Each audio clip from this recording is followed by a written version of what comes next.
Okay. మీరు కోరుకున్నా, కోరుకోకపోయినా సినిమాలు వస్తున్నాయి. అడిగినా, అడగకపోయినా అవకాశాలు వస్తున్నాయి. ఎదురొస్తున్నాయి మీకు. క్యారెక్టర్‌లుగా మీరు ఆలోచిస్తే, సార్ క్యారెక్టర్‌లుగా సార్ అంటే మీరు వాహ్! ఏం వేషం వచ్చిందిరా! అని ఫీల్ అయ్యే కైండ్ ఆఫ్ క్యారెక్టర్‌లు వస్తున్నాయా మీకు? రాలేదు సార్. అవి రావాలని కోరిక. అది నేననేది. అవి రావాలని కోరిక సార్. ప్రస్తుతానికి నేనేం చేస్తున్నాను అంటే నాకున్న అవగాహన మేరకు, నా ఆలోచన మేరకు, నా పరిస్థితి మేరకు, ఇక్కడ జరుగుతున్నటువంటి వ్యవహారం మేరకు వచ్చిన అవకాశాన్ని వాడుకుంటున్నాను. నేను నటుడిగా తృప్తిపడే క్యారెక్టర్స్ రావాలని కోరుకుంటున్నాను. అవి ఇంకా ముందు ముందు ఉన్నాయి. ఎలాంటి క్యారెక్టర్లు అంటే మీకు ఇష్టం అండి? క్యారెక్టర్ ఏదైనా కానీ ఒక దర్శకుడిని, ఒక ప్రేక్షకుడిని 100కి 100% మెప్పించగలిగే క్యారెక్టర్ నాకు రావాలనేది కోరిక సార్. అది అలాగ నిలిచిపోవాలనేది కోరిక. నేను ఆ విధంగా దాన్ని పండించాలనేది కోరిక సార్. అది ఏ క్యారెక్టర్ అయినా అవ్వచ్చు. ఇప్పుడు నార్మల్‌గా మనకి ఫర్ ఎగ్జాంపుల్ ప్రతి ఆర్టిస్ట్‌కి వాళ్ళు ప్రయత్న దశలో ఉన్నప్పుడు సార్ ఆ రోజున సినిమా స్క్రీన్ మీద ఎవరైతే సూపర్ స్టార్స్‌గా ఉంటారో క్యారెక్టర్స్ వాళ్ళ ఇంపాక్ట్ వాళ్ళ మీద ఉంటుంది. డెఫినెట్‌గా జనరేషన్స్ మీద ఉంటుంది. Nageswararao impact, Ramarao impact, Rao Gopalarao impact, Allu Ramalinga గారి ఇంపాక్టు, రాజ్బాబు గారి ఇంపాక్ట్ అది కంపల్సరీ. లేదు సార్. దానిలో ఉండాలి డౌట్ కూడా.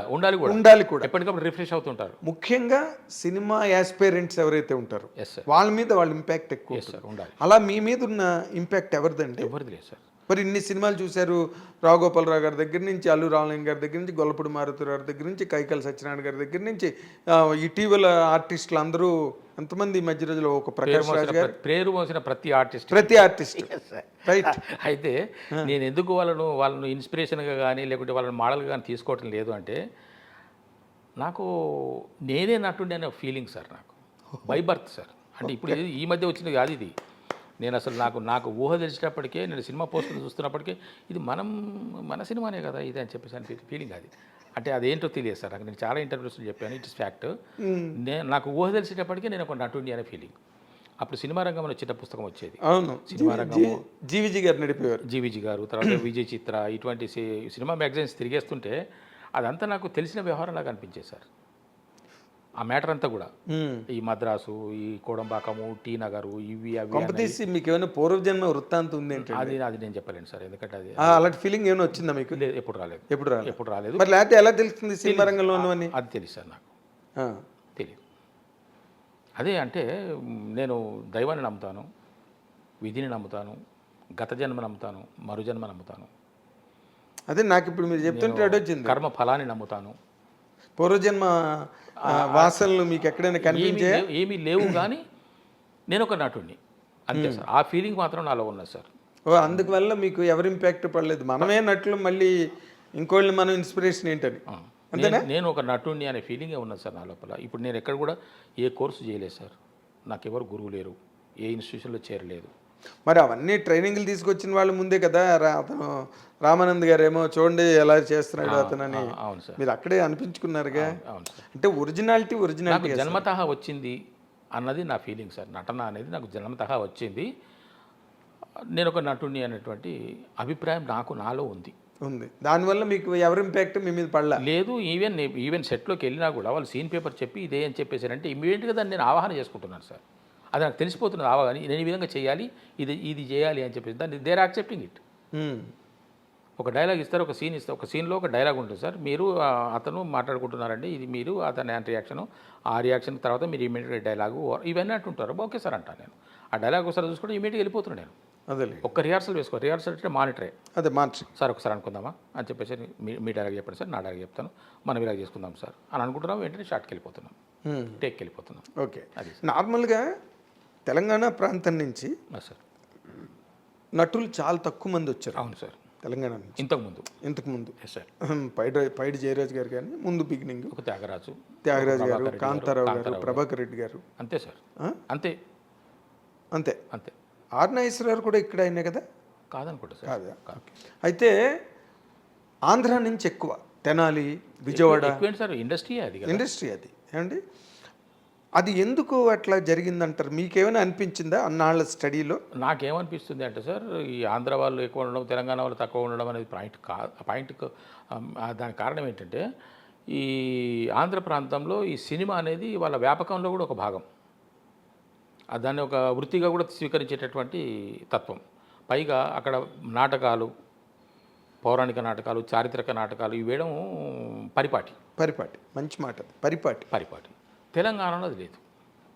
కాబట్టి దాని మీద ఎవరికి ధ్యాస లేదు, దాని మీద ఎవరికి దృష్టి లేదు. ఆ రంగాన్ని మనం వృత్తిగా ఎంచుకుందాం అనేటువంటి థాటే మాకు రాదు సార్. తెలంగాణలో జీరో. నా విషయానికి వస్తే మరి ఇక్కడ ఎన్ని సినిమాలు ఆడతాయి, తెలంగాణ పెద్ద కోట, లార్జ్ టెరిటరీ. ఇప్పుడు ఆంధ్ర సీడెడ్తో కంపేర్ చేసినప్పుడు Telangana is a bigger area. ఎక్కడ సినిమాకి, దేనికి? ప్రేక్షకులకి. నేను అదే అన్నాను, ప్రేక్షకులు. సినిమా చూస్తాం, ఎంజాయ్ చేస్తాం. సినిమా చూస్తాం, సినిమా చేస్తాం కాదు. ఓకే, సినిమా చూస్తాం, ఎంజాయ్ చేస్తాం కదా. ఆ చూస్తాంకి చేస్తాంకి ఎందుకు మధ్యలో కనెక్షన్ రాలేదు? ఇదే చెప్పాను సార్. మాకు ఈ నాటకాలు, ఈ పద్య నాటకాలు, పౌరాణిక నాటకాలు, సాంఘిక నాటకాలు, సినిమా ఒక నాటకం వేయడం అనేది మా దగ్గర అంతగా లేదు. దీనికి ఒక తెగ ఉన్నది సార్. భాగవతులని, దాసరోళ్ళని, ఇవి కొంతమంది వాళ్ళకు వృత్తి అది. ఇప్పుడు సురభి ఎలాగైతే సంస్థలు, నాటకరంగ సంస్థలు ఉన్నాయో అలాగే మా దగ్గర ఒక తెగ బహురూపుల వాళ్ళు, దాసరి వాళ్ళు, ఈ ఇంకోటి ఏదో చెప్పాను మీకు, ఈ వీళ్ళు మాత్రమే మొహానికి రంగేసుకొని ఒకానొక ప్రదేశంలో తెల్లవారులు ఒక నాటకం ఆడేవాళ్ళు. మాదంతా వికృతి భాష కదా, ప్రకృతి భాష కాదు, మాదంతా వికృతి భాష. దాన్ని వేసుకుంటే దాన్ని పనిచేసేవాళ్ళు. వికృతి భాష అంటే ఇప్పుడు నీ బాంచన్ దొర అంటాం. బాంచన్ అనేది వికృతి, బానిసను అనేది ప్రకృతి. నీ బానిసన్ దొర అని ఆంధ్రాలో అంటారు, నీ బాంచన్ దొర అని మన వాళ్ళు అంటారు, అంతే తేడా. అలాగా ఈ చిన్న వర్గం వాళ్ళు, ఒకవైపు వర్గం వాళ్ళు కేవలం దాన్నే వృత్తిగా, అదే కుల వృత్తిగా తీసుకొని వేషాలు వేసేవాళ్ళను చూసి కొంతమంది ఎంజాయ్ చేసేవాళ్ళే తప్ప ఇలాగ పద్యాలు పాడాలని, హార్మోనియం వాయించాలని, తబలా వాయించాలని, దీర్ఘం తీసి రాగాలు పాడాలని, పద్యాలు రాయాలని ఆలోచన మా వైపు లేదు సార్. అందువల్ల దీనికి దూరమే తప్ప. మీకు డామినేటింగ్గా ఏముండేదండి మరి అప్పుడు? సినిమానే సార్, వేరే ఏం లేదు. వేరే మళ్ళీ చాలా ఎవరైనా నాటకాలు చూసాము అని అంటే అక్కడ నుంచి వచ్చిన వాళ్ళు ఇక్కడ నాటకం వేయటమే. ఇప్పుడు సురభి వాళ్ళు వచ్చారు, సురభి సంస్థ ఒక 4 రోజులు నాటకం ఆడింది, అది కూడా అంతటా వేసేవాళ్ళు కాదు కదా సార్. దాన్ని కూడా చాలామంది చూసేవాళ్ళు కాదు కూడా. అవునా? అలాగే సార్, అంతే.